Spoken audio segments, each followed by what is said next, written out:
কোরবানি একা দেওয়া উত্তম নাকি শরীকে দেওয়া উত্তম? শরীকে কোরবানি করতে হলে কোন কোন বিষয় লক্ষ্য রাখতে হবে?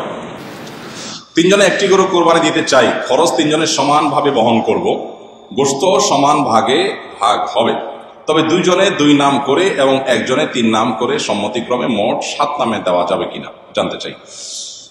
আচ্ছা, এরপরে প্রশ্ন হলো, আমার বাবার প্রত্যেক মাসে অনেক ঋণ দিতে হয়, তাই তিনি কোরবানি দিতে চান না। আমার মায়ের কাছে কিছু টাকা আছে, আমার মা কি কোরবানি দিতে পারবেন বা তার উপরে কি কোরবানি ওয়াজিব হবে? আপনার বাবার যেহেতু ঋণ আছে, তিনি অবশ্যই ঋণ পরিশোধ করবেন কোরবানি না দিয়ে। আর আপনার মায়ের যদি টাকা থাকে তিনি কোরবানি দিবেন। বাবা এবং মা সবার অ্যাকাউন্ট আলাদা আলাদা ইসলামের শরীয়ত অনুযায়ী। স্বামী স্ত্রী দুজনের অ্যাকাউন্ট আলাদা আলাদা। অনেক সময় দেখা যায় আমরা এটাকে গুলিয়ে ফেলি, এটা গুলিয়ে ফেলার কোনো সুযোগ নেই। স্বামীর যদি টাকা না থাকে তো বেচারাও কোরবানি দিবে না, স্ত্রীর টাকা আছে তিনি কোরবানি দিবেন, তখন স্ত্রীর কোরবানির থেকে গোশত খাবে স্বামী। এই তো এরকম ব্যাপার না যে স্বামীর যেহেতু ঋণ আছে অতএব আমি কোরবানি দেব না, স্বামীর ঋণ আমি পরিশোধ করতে বাধ্য, এরকম না। স্ত্রী যদি স্বামীর ঋণ পরিশোধ করেন সেটা তার পক্ষ থেকে ইহসান হবে, ভালো। তিনজনে একটি গরু কোরবানি দিতে চাই, খরচ তিনজনের সমানভাবে বহন করব, গোশত সমান ভাগে ভাগ হবে, তবে দুইজনে দুই নাম করে এবং একজনে তিন নাম করে সম্মতিক্রমে মোট 7 নামে দেওয়া যাবে কিনা জানতে চাই। দেখুন, কোরবানিতে ভগ্নাংশ কেউ নিতে পারবে না, পূর্ণ একটা অংশ নিতে হবে। এখানে কেউ ভগ্নাংশ নিচ্ছে না প্রশ্নের ক্ষেত্রে, কিন্তু একটা গরুতে সর্বোচ্চ 7 ভাগে দেওয়া যায়, 7 ভাগে দিতে বাধ্য না। এর মানে এই না যে 7 ভাগে দেওয়া যাবে।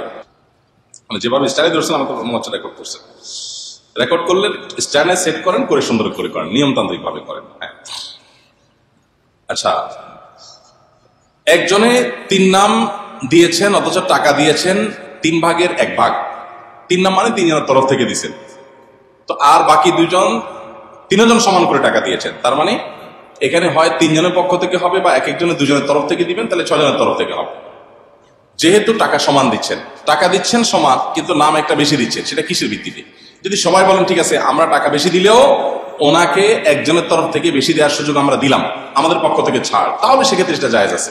তাহলে ব্যাপারটা এরকম হবে যে একটা গরুর দাম ধরা যাক 90,000 টাকা, 3 জন 30,000 করে টাকা দিলেন, তাহলে 30,000-এ দুই নাম করে দিয়েছেন, অর্থাৎ 2 জনের তরফ থেকে, কেউ নিজের স্ত্রী, নিজের বাবার অন্য কারণ পক্ষ থেকে দিলেন, আরেকজন 3 জনের তরফ থেকে দিলেন। 3 নাম মানে 3 জনের তরফ থেকে। তো যে ব্যক্তি 3 জনের তরফ থেকে দিলেন তার তো 45,000 টাকা দেওয়ার কথা, কিন্তু দিয়েছেন 30,000 টাকা। তাহলে বাকি 15,000 টাকা যেটা তিনি দেন নাই, অবশিষ্ট 2 শরিক মিলে যদি বলেন ঠিক আছে আমরা দিয়ে দিয়েছি, ওইটাই ওখানে কাউন্ট করলাম, এটা তোমার জন্য গিফট, তোমার তরফ থেকে হলো, তাহলে জায়েজ হবে। আদারওয়াইজ এটা জায়েজ হবে না। অর্থাৎ টাকা সমান সমান দিলাম, কিন্তু আমি ভাগ বেশি নিলাম কম নিলাম, এটা করা যাবে। কোরবানি একা দেওয়া উত্তম নাকি শরীকে দেওয়া উত্তম? কোরবানি অবশ্যই ভাগে না দিয়ে একাকি দেওয়া উত্তম, এতে কোনো সন্দেহ নাই। আপনি একটা গরুর 7 ভাগের 1 ভাগ নিলেন, এটার চাইতে আপনি একটা ছাগল কোরবানি দিলেন, এই দ্বিতীয় অপশনটা অবশ্যই উত্তম, এতে কোনো সন্দেহ নাই। কারণ আপনি যখন শরীকে কোরবানি দিলেন তখন সেখানে অনেক শরীক, তাদের কার উপার্জন হালাল, কার উপার্জন হারাম, কার মিশ্র উপার্জন, কার নিয়ত গোশত খাওয়া, নানান রকমের ঝামেলা সেখানে থাকে। আর আপনি যখন একা একা দিলেন তখন সেই ঝামেলাটা আর থাকে না। এই জন্য একাকি কোরবানি দিলে সেটা অধিকতর উত্তম হয়। আমরা সাধারণত গরু কোরবানি না দিলে আমাদের দিলটা শান্তি হয় না। এই দিলটা শান্তি হয় না কি আল্লাহর জন্য, আল্লাহর রাস্তা বেশি টাকা খরচ করার নিয়তে? সেটাই যদি হয় তাহলে অন্য খাতে দানের ক্ষেত্রে কেন এত আগ্রহ দেখা যায় না? তো এই জন্য আসলে আমাদের নিয়তটাকে পরিশুদ্ধ করা দরকার যে আমরা কেন কোরবানি দিচ্ছি। অতএব কোরবানি আপনি একা একা দিতে পারলে সেটা উত্তম। হ্যাঁ, শরীকে দিলে সেটা জায়েজ আছে, এটা জায়েজ না। শরীকে কোরবানি করতে হলে কোন কোন বিষয় লক্ষ্য রাখতে হবে? শরীকে কোরবানি করতে হলে আপনাকে লক্ষ্য রাখতে হবে প্রথমত যে শরীক সবার উপার্জন যেন হালাল হয়। যদিও অনেকগুলো আমাদের মতে শরীকের কারোর উপার্জন হারাম হলে বা কারোর নিয়ত গোশত খাওয়া হলেও আপনার কোরবানির কোনো অসুবিধা হবে না। তারপরও আপনার এই গোশতে, এই ইবাদতে, এই কোরবানিতে তার যেহেতু ভাগ আছে, সেখানে যদি এক একজনের এক এক নিয়ত থাকে, বিশেষ করে একজনের নিয়ত হলো শুধু গোশত খাওয়া, তার আসলে কোরবানির উদ্দেশ্য না, তাহলে সেক্ষেত্রে আপনার অন্য সবারই কোরবানি হবে কিনা সেটা নিয়ে, যেমন বললাম অনেক মতে হবে, আবার অনেক ওলামা একরাম ফোকাহ একরামের মতে কিন্তু এটা হবে না, কারণ এখানে পশু একটাই জবাই হচ্ছে, নিয়ত একজন এক একটা হলে এটা গ্রহণযোগ্য না। এক। দ্বিতীয়ত হলো নবী সাল্লাল্লাহু আলাইহি ওয়াসাল্লাম বলেছেন ইন্নাল্লাহা তাইয়্যিবুন লা ইয়াকুলু ইল্লা তাইয়্যিবা, আল্লাহ পবিত্র, পবিত্র ছাড়া কিছু গ্রহণ করেন না। অতএব কোরবানির পশুতে হারাম টাকা কেউ ইনভেস্ট করলো, আল্লাহ এটা গ্রহণ করবেন না। এখন আপনি বলবেন যে আমি তো আর হারাম টাকা ইনভেস্ট করি নাই, তারটা আমাকে কেন পোহাতে হবে? আপনাকে পোহাতে হোক বা না হোক, তার ওইটার দায় আপনাকে নিতে হোক বা না হোক, কিন্তু হারামের সাথে মিশ্রণ হয়ে যাচ্ছে আপনার টাকা।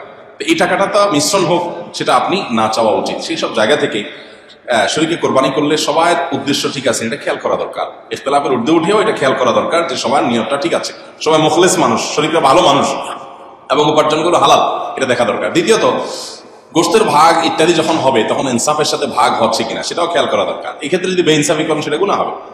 আবার কোরবানি অশুদ্ধ হয় কিছু কারণে, সেগুলো যেন না থাকে খেয়াল করা দরকার। যেমন আপনার কসাইকে আপনি গোশত দিয়ে পারিশ্রমিক দিলেন বা টাকা কম দিয়ে গোশত দিয়ে পোষায় দিলেন, তাহলে এটা পারিশ্রমিকই হলো আলটিমেটলি, এটা জায়েজ নেই। শরীকে কোরবানি দিলে এগুলো বিশেষভাবে খেয়াল করতে হবে, কারণ শরীকে এক একজন এক এক চিন্তা, সবাইকে এক করে তারপরে কোরবানি করার চেষ্টা করতে হবে। ভালো মানুষ বেশি দিন বাঁচে না, কথাটা কি সত্য?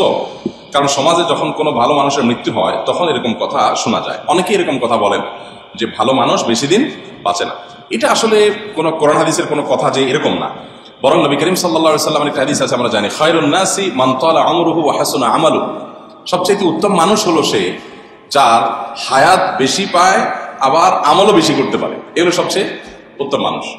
তাহলে ভালো মানুষ হলেই হায়াত কম পায়, অল্প বয়সে মরে গেলে সেই ভালো মানুষ, এত সহজ ক্যালকুলেশনের সুযোগ নেই। অনেক খারাপ মানুষ অল্প বয়সে মারা যায়, আবার অনেক ভালো মানুষ অনেক দীর্ঘ হায়াত পেয়ে তারপরে মারা যান। অতএব কে কত হায়াত কম পেয়েছে বেশি পেয়েছে এটার উপরে আসলে ভালো মানুষ খারাপ মানুষ হওয়া নির্ভর করে না। ভালো মানুষ খারাপ মানুষ হওয়া নির্ভর করে ভালো কাজ করে যেতে পেরেছেন কিনা এটার উপরে।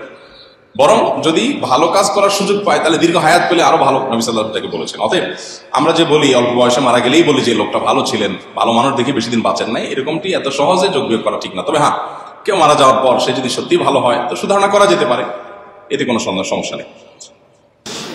কোরবানি একা দেওয়া উত্তম নাকি শরীকে দেওয়া উত্তম? শরীকে কোরবানি করতে হলে কোন কোন বিষয় লক্ষ্য রাখতে হবে? তিনজনে একটি গরু কোরবানি দিতে চাই, খরচ তিনজনের সমানভাবে বহন করব, গোশত সমান ভাগে ভাগ হবে, তবে দুইজনে 2 নাম করে এবং একজনে 3 নাম করে সম্মতিক্রমে মোট 7 নামে দেওয়া যাবে কিনা জানতে চাই।